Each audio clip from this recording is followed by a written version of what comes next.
12:30 বাজে, এই যে গরম চা নিয়েছি, এইভাবে লাইনে রাত্রেবেলা সব বসে আছে যে, ঠিক আছে।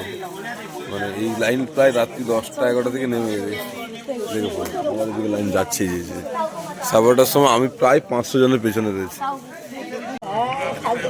12:30 বাজে আপনাদের দেখালাম, আর এখন মোটামুটি 500-600 জনের পেছনে এইরকম একটা মানে প্লাস্টিক বিছিয়ে আমি বসে আছি, আর আমার ফ্যামিলির লোকেরা রুমে রয়েছে, আর সামনে বেশ ভালো এইরকম। হাই বন্ধুরা, সবাইকে নমস্কার। আপনারা দেখেছেন আগের ভিডিওতে আমরা কিভাবে কলকাতা থেকে গুয়াহাটি এসেছিলাম। আজকের এই ভিডিওতে আমরা রাত্রি 12টার সময় লাইন দিয়েছি কামাখ্যা মায়ের দর্শন করার উদ্দেশ্য নিয়ে। আগে মায়ের দর্শন করার জন্য একটি লাইন হতো, কিন্তু বর্তমানে লাইনে অনেক কিছু নিয়ম চেঞ্জ হয়ে গেছে। বর্তমানে দুটো লাইন হচ্ছে, একটা সাধারণ লাইন যেটা একবারে বিনামূল্যে, আর একটা স্পেশাল লাইন যে লাইনটাতে আপনাকে 500 টাকা, 1000 টাকা, 1500 টাকা এরকম একটা লাইন রয়েছে। তো আমরা দাঁড়িয়েছিলাম সাধারণ লাইনে, সেই জন্য রাত্রি 12টা থেকে এরকম একটা লাইনের মাধ্যমে দিয়ে আমরা কুপন কাটি, এবং কুপনটাও খুব সুন্দর। এই হচ্ছে যেটা জেনারেল লাইন, ফ্রি পাস আর কি, এভাবে পাস বানাতে হবে। ওখানে পাস বানিয়ে যে এরকম খাঁচা ঘরে সবাই মিলে বসেছে, এরকম করে বসে থাকতে হবে দর্শনের জন্য। আমরা রাত্রি 12টার সময় দর্শন করে এই হয়েছে আর কি। কামাখ্যা মায়ের দর্শন করার জন্য যে সাধারণ লাইন আপনি দেবেন, এই লাইনে আপনি মনস্থির করে নিন আপনাকে মোটামুটি 5 থেকে 6 ঘন্টা লাইনে থাকতে হবে, এবং এই লাইন দিয়ে মায়ের যে গর্ভগৃহে আপনি যাবেন সেখানে কিন্তু কোনো ভিডিও অ্যালাউ নেই, সেই জন্য সেই ভিডিও আপনাদের দেখাতে পারলাম না।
নীলাচল পাহাড়ের উপরে অবস্থিত মা কামাখ্যা দেবীর মন্দির, সঙ্গে এখানে রয়েছে 10 মহাবিদ্যা মন্দির, সেগুলো দর্শন করতে ভুলবেন না। এই 10 মহাবিদ্যা মন্দির খুবই গুরুত্বপূর্ণ স্থান। নীলাচল পাহাড়ে মায়ের দর্শন এবং 10 মহাবিদ্যা মন্দিরের দর্শনের পরে আমরা গুয়াহাটিতে পল্টন বাজার বলে একটা জায়গা রয়েছে, সেখানের উদ্দেশ্যে যাত্রা শুরু করলাম। পল্টন বাজার থেকে মায়ের মন্দিরের দূরত্ব মাত্র 8 থেকে 9 কিলোমিটার। আমরা নীলাচল পাহাড়ের থেকে নেমে পল্টন বাজারের উদ্দেশ্যে অটো একটি ভাড়া করেছিলাম, এবং সেটা দিয়েই আমরা পল্টন বাজারে গেলাম। পল্টন বাজারের কথা একটু বলে রাখি বন্ধুরা, পল্টন বাজার হচ্ছে গুয়াহাটি ট্যুরের সবচেয়ে সস্তা এবং রেকমেন্ডেড জায়গা, যেখানে আপনি স্টেশন সামনে পাবেন, সব রকমের খাওয়া দাওয়া পাবেন, এবং খুব সস্তায় হোটেলও পাবেন। সেই জন্য পল্টন বাজার একটা ফেমাস জায়গা গুয়াহাটি ট্যুরের জন্য, অবশ্যই এই জায়গাটা চিনে রাখবেন। তো বন্ধুরা, আজকের মতো ভিডিও আমরা এখানে শেষ করছি। আজকে আর আমরা নতুন করে কোথাও ঘুরতে যাচ্ছি না, দেখা হবে আগামীকাল। হাই বন্ধুরা, আমরা এখন রয়েছি গুয়াহাটির রোপওয়ে টার্মিনালে। আমরা এখন রোপওয়েতে চড়বো, সেই জন্য এসেছি। আজকে 22শে মার্চ, আজকে আমাদের ট্যুরের কী বলবো 3 নম্বর দিন আর কি। তো বন্ধুরা, সবাইকে গুড মর্নিং। আমরা চলে এসেছি গুয়াহাটি রোপওয়ে টার্মিনালে। এখন এখানে টিকিট কাটবো, টিকিট কত করে দেখি সব বলবো আস্তে আস্তে। এই জায়গাটা কিন্তু বেস্ট লাগে আমার, এর আগে গুয়াহাটি ট্যুরে এসেছিলাম, তখনও আমরা এই টার্মিনালে রোপওয়েতে চড়েছিলাম। এই এখানে টিকিট বয়স্ক লোকেদের জন্য শুধুমাত্র ছাড় রয়েছে 50%, আর বাকি সকলের জন্য 200 টাকা করে আপ ডাউন। এই হচ্ছে টিকিট কাউন্টার। আমার বাবা মা সিনিয়র সিটিজেন, তাদের জন্য হাফ টিকিট। জি আচ্ছা, এই হচ্ছে টিকিট হয়ে গেল 5 জনের। চলো যাওয়া যাক, चलो चलो चलो 5 जन। এই हम 5 हो गया ना? टिकट ले लीजिए। हाँ टिकट दीजिए।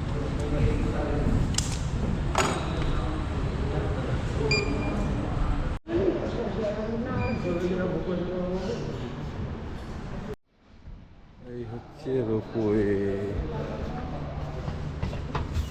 অনেকদিন পরে, প্রায় 3 বছর পরে। সামনে যে দ্বীপটা দেখা যাচ্ছে ওটা হচ্ছে উমানন্দ দ্বীপ বা ময়ূর দ্বীপ বলে। এটার উপর দিয়ে আমরা যাবো ওই পারে।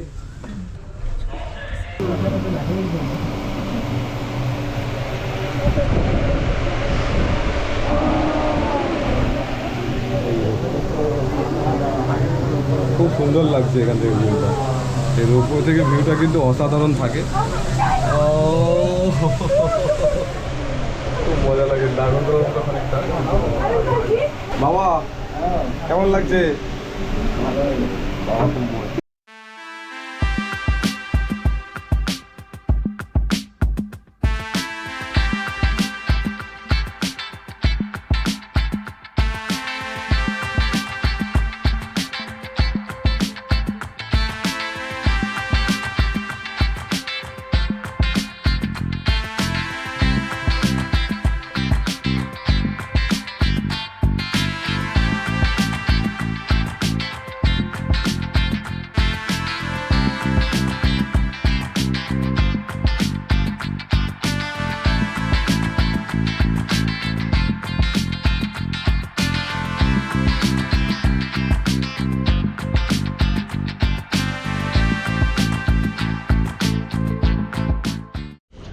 এটা হচ্ছে রোপওয়ে টার্মিনাল। এখান থেকে আপনি নেমে এই পারে এইগুলো দেখতে পারেন। এইসব মন্দির রয়েছে অনেকগুলো, ঘাট মন্দির অনেকগুলো জায়গা। তো যেটা আমরা যাব সেটা হচ্ছে সামনে পায়ে হেঁটে যেতে পারবেন, সেটা হচ্ছে দোল গোবিন্দ মন্দির। এই দোল গোবিন্দ মন্দিরটা আমরা যাব পায়ে হেঁটে সামনে। মানে কত 700-800 কিলোমিটার মতো, 700-800 মিটার মতো হবে। বাবা তোমার ভয় লাগছিল নাকি? ভালো লাগছিল? ব্রহ্মপুত্রের উপর দিয়ে তুমি রোপওয়ে করে চলে এলে, দেখো। চলো একটু হেঁটে ওই মন্দিরটা যাবো। হ্যাঁ চল চলো। এখানে অনেক স্কুটিওয়ালা, অটোওয়ালারা আপনাকে বলবে একটু বার্গেনিং করে তবেই গাড়িতে উঠবেন, কারণ একটু বেশি ওরা বলতে থাকে আর কি। এর নাম হচ্ছে সায়ন। এই আমার পুত্র সায়ন সামন্ত, কিন্তু আমার থেকে লম্বা, আর হাসে না। এর হাসি জোর করে হাসানো হচ্ছে। আমরা এখন যাচ্ছি দোল গোবিন্দ মন্দির, যেটা রোপওয়ে থেকে বেশি না, প্রায় 850-900 মিটার মতো। আমি মাঝে মাঝে মিটারটাকে কিলোমিটার করে দিচ্ছি, এর জন্য এর হাসি বেরিয়ে যাচ্ছে। দু বন্ধু যাচ্ছ নাকি? পেছন থেকে তো দু বন্ধু লাগছে। হাসা না, একে আপনারা কমেন্ট করুন তো কিছু হাসাবার জন্য।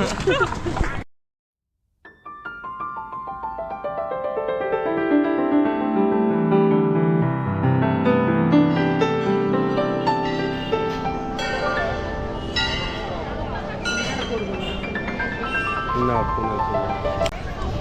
তো ফাইনালি আমরা চলে এলাম দোলগোবিন্দ মন্দির, বাবা মা স্ত্রী পুত্র সবাইকে নিয়ে। আর এই মন্দিরটাতে আমি আর সুস্মিতা এসেছিলাম বছর 3 আগে।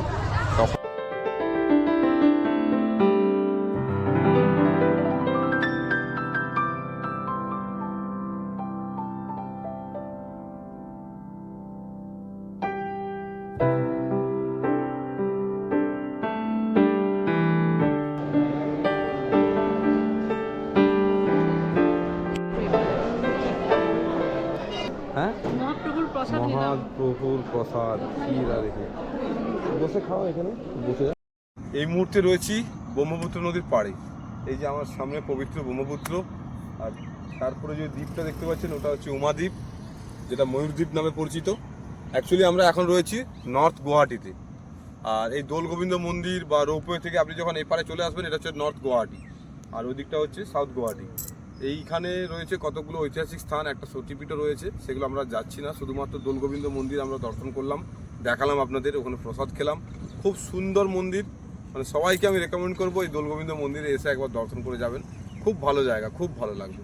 তো এখন আমরা এই রোপওয়ের দিকে হেঁটে যাচ্ছিলাম, যাওয়ার পথে ভাবলাম একটু নদীর পাড়ে দাঁড়াই, এই জায়গাটা খুব ভালোই লাগে। এই জায়গাটা বাবা মাকে অটো করে পাঠিয়ে দিয়েছি, আর আমি আর সুস্মিতা করে এখন এই জায়গাতে দাঁড়িয়ে রয়েছি।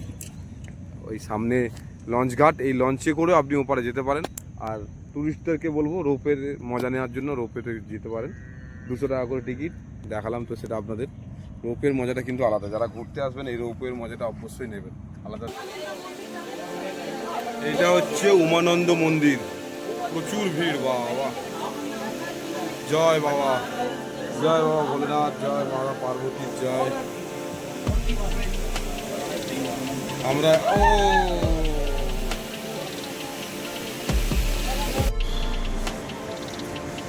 আমাদের রোপে চড়া হয়ে গেল, এবারে আমরা চলো মা লিফটের ভিতরে যান। বাবা এসো না, ওখানে না, চল আরে তাড়াতাড়ি আর দেরি করছিস, আচ্ছা দেরি করো না, রোপওয়ে নিয়ে এখন ভয় আছে। আমাদের রোপওয়ে চড়াতে হলো, সঙ্গে দোলগোবিন্দ মন্দিরও দর্শন করলাম, এবারে আমরা রুমে ফেরত যাব। আর এখানে আমি বলবো ওলা উবের করে নেওয়াটাই বেস্ট। ওলা বন্ধুরা আমরা এখন যাব রুমে গিয়ে ওখানে মা কালী বলে একটা হোটেলে আমরা লাঞ্চ করব, তারপরে এয়ারপোর্টে যাব, এরকম একটা প্ল্যান করে আজকে যাচ্ছি আর কি। চলো, ভালোই ট্যুর হচ্ছে আমাদের।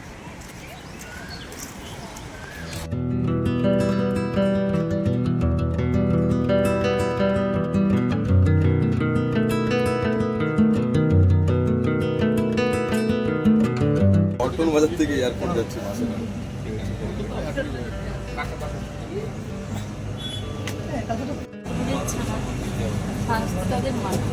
রামগরুড়ের ছানা, হাসতে মানা।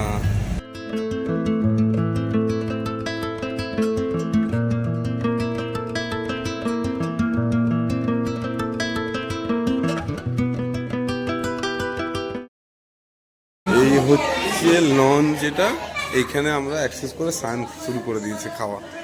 ঠিক আছে স্নান, ফোন লাগবে তোর? ফোন লাগবে তোর? ঠিক আছে, ফোনটা দিচ্ছি, ভিডিও করিস। হ্যাঁ, সায়নে এইখানে এই লঞ্চে আমরা প্ল্যাটিনাম ডেবিট কার্ড অ্যাক্সেস করে মাত্র 2 টাকা কাটলো, তার জন্য আনলিমিটেড এখানে বুফে সিস্টেমে খাওয়া দাওয়া রয়েছে, খাচ্ছে সায়ন। ঠিক আছে Sayan, enjoy your day year.